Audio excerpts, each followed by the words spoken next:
పోయినా కదా బండ్లు రేసింగ్ బుల్లెట్ అట్లాంటివి ఏమైనా ఉంటే ఫోటోలు తీసి నాకు పెడితే వెంటనే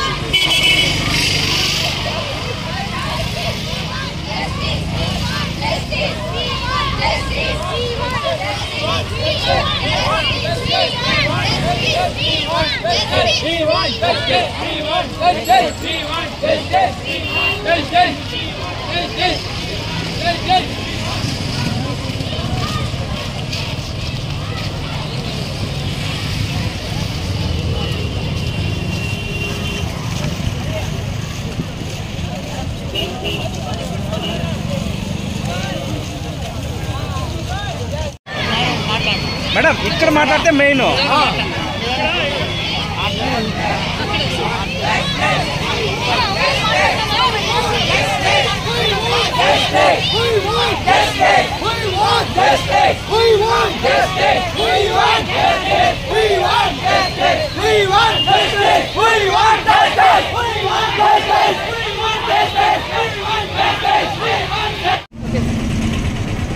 నమస్కారం అండి. ఈరోజు మేము పలంనేరులోని ఎంపీఆర్ డిగ్రీ కళాశాల విద్యార్థులు అలాగే సిబ్బంది మా ఉపాధ్యాయులు అందరం కలిసి రీసెంట్గా జరిగిన 10 రోజుల క్రితం జరిగిన మోమితా వేతన పైన జరిగిన అత్యాచారం, ఆ అమ్మాయిని అంతమొందించడం, దానిపైన నిర్లక్ష్య వైఖరికి నిరసనగా ఈరోజు మేము ఈ ప్రొటెస్ట్ చేయడం జరుగుతుంది. ఇది దేశంలో ఒక అమ్మాయితోనే కాదు, బయటకు వస్తున్న 1-2 అయితే వందల సంఖ్యలో వేల సంఖ్యలో తెలియకుండా చాలా జరుగుతున్నాయి. చాలామంది ఆడపిల్లలు వీటికి బలవుతున్నారు. దీనికి ఖచ్చితంగా న్యాయం జరగాలి. ప్రతి ఒక్కరిలో ఒక వైద్య విద్యార్థికి అన్యాయం జరిగినప్పుడు వైద్యులు మాత్రమే ముందుకు రావడం, ఒక కమ్యూనిటీకి అన్యాయం జరిగితే ఆ కమ్యూనిటీ వాళ్ళు మాత్రమే వచ్చి సంఘీభావం తెలియజేయడం, ప్రొటెస్ట్ చేయడం కరెక్ట్ కాదు. సమాజంలో ఉన్న ప్రతి ఒక్కరూ దీన్ని ఖండించాలి. ప్రతి ఒక్క విద్యార్థి, ప్రతి ఒక్క తల్లిదండ్రులు ముందుకు రావాలి. ఇలాంటివి జరగకుండా కట్టుదిట్టం చేయాలి. ప్రభుత్వాలు దీన్ని ఖచ్చితంగా కఠిన చర్యలు అవలంబించాలి. అదేవిధంగా మనది చాలా పెద్ద దేశం, చెక్స్ మోస్ట్ పాపులస్ కంట్రీ. ఇంత పెద్ద దేశంలో చట్టాల గురించి, న్యాయాల గురించి, మన దేశంలో చట్టాలు ఎటువంటివి అంటే ఒక నిర్దోషి అయినా దోషి తప్పించుకోవచ్చు, కానీ ఒక నిర్దోషి కూడా శిక్షించబడకూడదు అనే చట్టాలు. దానివల్ల మనకు న్యాయం అనేది లేట్ అవుతుంది. దీన్ని న్యాయపరంగా ఒకటే ఆలోచించకుండా ప్రభుత్వాల మీద మాత్రమే వదిలేయకుండా కళాశాలలు, పాఠశాలలు, తల్లిదండ్రులు ప్రతి ఒక్కరూ దీని బాధ్యత వహించి ప్రతి ఒక్కరూ వాళ్ళ అబ్బాయిల్ని, ఆడపిల్లలు ఎలా మెలగాలో నేర్పిస్తున్నారు, అదేవిధంగా మగపిల్లలు ఎలా మెలగాలి, ఆడపిల్లలకు ఎలా గౌరవం ఇవ్వాలో కూడా నేర్పించాల్సిన బాధ్యత సమాజంలో ప్రతి ఒక్కరిపైన ఉంది. కాలేజీ యాజమాన్యంగా మా బాధ్యతగా మా పిల్లలందరినీ ఆ విధంగా అవేర్నెస్ తీసుకురావడం, సమాజంలో మా ఊర్లో చుట్టుపక్కల కనీసం మా వంతుగా ఊర్లో వాళ్ళందరికీ అవేర్నెస్ క్రియేట్ చేయాలనుకుంటున్నాము. ఈ సందర్భంగా నేను ప్రతి ఒక్కరికి అభ్యర్థిస్తున్నాను. తల్లిదండ్రులు కావచ్చు, పాఠశాలలు కావచ్చు, చదువుతో పాటుగా మంచి నడవడిక నేర్పించాలి ఆడపిల్లలకి, మగపిల్లలకి. అలాగే తప్పు చేయడం అనేది ఈరోజు మనము మన ఇంటి దాకా రాలేదులే అని ఆలోచిస్తున్నారు. రేపు అది అధికారులు కావచ్చు, ప్రభుత్వం కావచ్చు, ఎవరికో జరిగిందనుకుంటారు. డబ్బులు ఉన్న వాళ్ళకు, చదువుకున్న వాళ్ళకు మాత్రం జరిగితే బయటకు వస్తున్నారు. చదువుకోని వాళ్ళకు, బీద వాళ్ళకు జరిగితే దాన్ని బయటికి కూడా నలుగురు కూడా తెలియట్లేదు. నా దాకా రావట్లేదు, నా ఇంటి దాకా రావట్లేదు అనుకుంటున్నాము. చిచ్చు అనేది మొదలైతే ఏదో ఒక రోజు మన దాకా వస్తుంది. దయచేసి అందరూ గ్రహించాలి. ఇది నా వినవి. మా పాఠశాల విద్యార్థుల తరఫున, మా అందరి తరఫున ప్రభుత్వానికి, తల్లిదండ్రులందరికీ నా వినవి. మీరు ఇప్పుడు ఎంతమందితో ర్యాలీ చేసినారు మేడం? ఈ రోజు మేము ఈ ర్యాలీ 700 మంది విద్యార్థులతో పాటిస్తాం. ప్రభుత్వాన్ని ఎటువంటి దీంతో కోరుకుంటున్నాం? ఇట్లాంటిది ఒక ప్రభుత్వం దీనికి ఇంతమంది స్పందన చూసైనా ప్రభుత్వం ఓట్ల కోసం కాకుండా ప్రజలకు న్యాయం చేయాలనే ఉద్దేశంతో ఖచ్చితంగా దీని వెనకాల ఎవరున్నారు, ఎంత పెద్ద వాళ్ళు ఉన్నా సరే, డబ్బులున్న వాళ్ళున్నా సరే, ఎంత చదువుకున్న వాళ్ళున్నా సరే, కాకుండా తప్పు జరిగినప్పుడు తప్పు అని ఖండిస్తే ఇది సమాజానికి మంచి దారి చూపించిన వాళ్ళు అవుతారు. దీన్ని ఖచ్చితంగా ప్రభుత్వం సీరియస్గా తీసుకోవాలి. ఒకవైపు నుంచే కాకుండా గత 10 రోజులుగా ప్రతి దేశమంతా వైద్యులు నిరసన తెలియజేశారు. ప్రస్తుతం మిగతా వాళ్ళు కూడా నిరసన తెలియజేస్తున్నారు. దయచేసి ప్రభుత్వాలు దీన్ని సీరియస్గా తీసుకొని దీన్ని ఖచ్చితంగా దోషులను శిక్షించాలి. దీనికంటూ సపరేట్గా కొత్తగా చట్టాలు రావాలి. 70 ఏళ్ల క్రితం చట్టాలు ఈరోజు పనికిరావు. ఈ రోజున ఇంటర్నెట్ యుగానికి పనికిరావు. ఖచ్చితంగా చట్టాలు మార్పు రావాలి. శిక్షలు అనేది కఠినంగా అవ్వాలి. ఇది మాట రావడం జరిగిందంటే ఈరోజు కార్తీక పౌర్ణమి. మన దేశంలో కార్తీక పౌర్ణమి చాలా విశిష్టంగా జరుపుకుంటాం.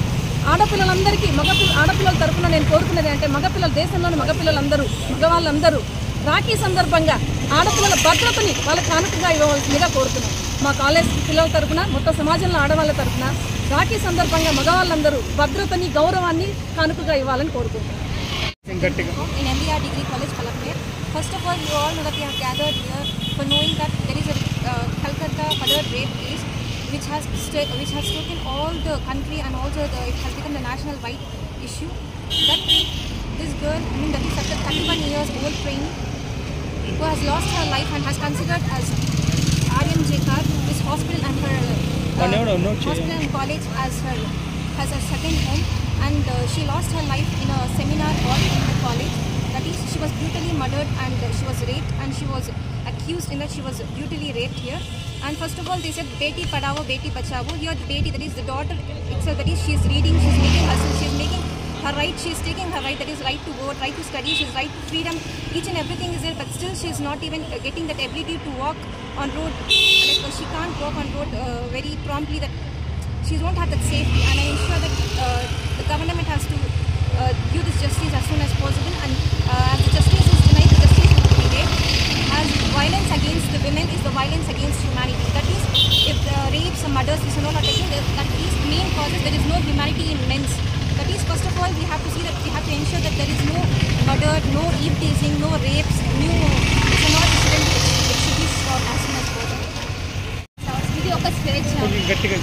రీసెంట్గా మనకు తెలిసి ఈ మంత్ 9 జరిగిన ఒక ఇన్సిడెంట్. డాక్టర్ మోనిక తను 13 హార్ట్ తర్వాత తన సెమినార్ హాల్లో రెస్ట్ తీసుకున్న టైంలో తన కొలీగ్స్ ఇంకా స్టాఫ్ కలిసి తనని రేప్, ఒకరు ఇద్దరు కాదు చాలామంది కలిసి తనని రేప్ చేశారు. తన బాడీ నుంచి 150 ml ఆఫ్ స్పర్మ్స్ అనేది కలెక్ట్ అయింది. అది ఒక 1 or 2 బాయ్స్ నుంచి వచ్చేది కాదు. అండ్ సెకండ్ ఇది ఇండిపెండెన్స్ డే రోజు ఇండిపెండెన్స్ డే అందరూ ఇండిపెండెన్స్ డే, కానీ అందరికీ తెలియని ఒక విషయం, ఉత్తరాఖండ్లో ఒక నర్స్ని మన ఇండియన్ 78 ఇండిపెండెన్స్ డే రోజు రేప్ చేశారు. అండ్ రీసెంట్గా ఒక 3rd క్లాస్ అమ్మాయిని ఒక 9th క్లాస్ అబ్బాయి వాష్రూమ్లో రేప్ చేశాడు. ఇది నిజమైన ఇండిపెండెన్స్? ఇదే స్వేచ్ఛ ఇండిపెండెన్స్ అని 1947లో చాలామంది పోరాడారు. కానీ ఇలాంటి స్వేచ్ఛ కోసం అయితే కాదు.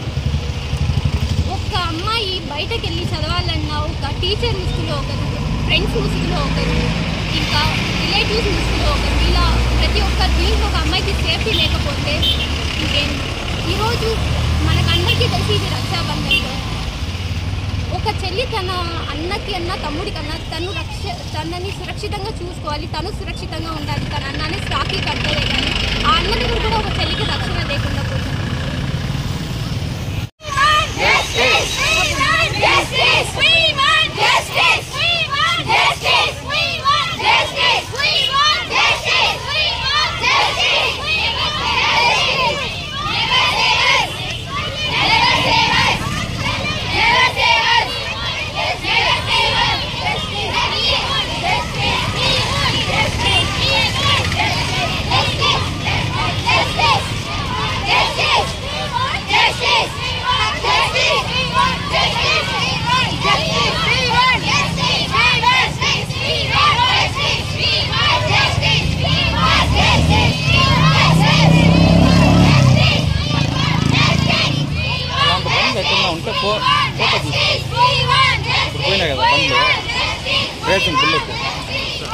అట్లాంటివి ఏమైనా ఉంటే ఫోటోలు తీసి మాకు పెడితే వెంటనే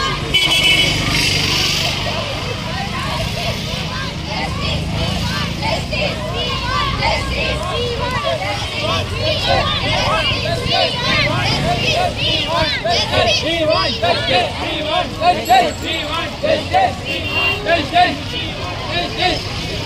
justice.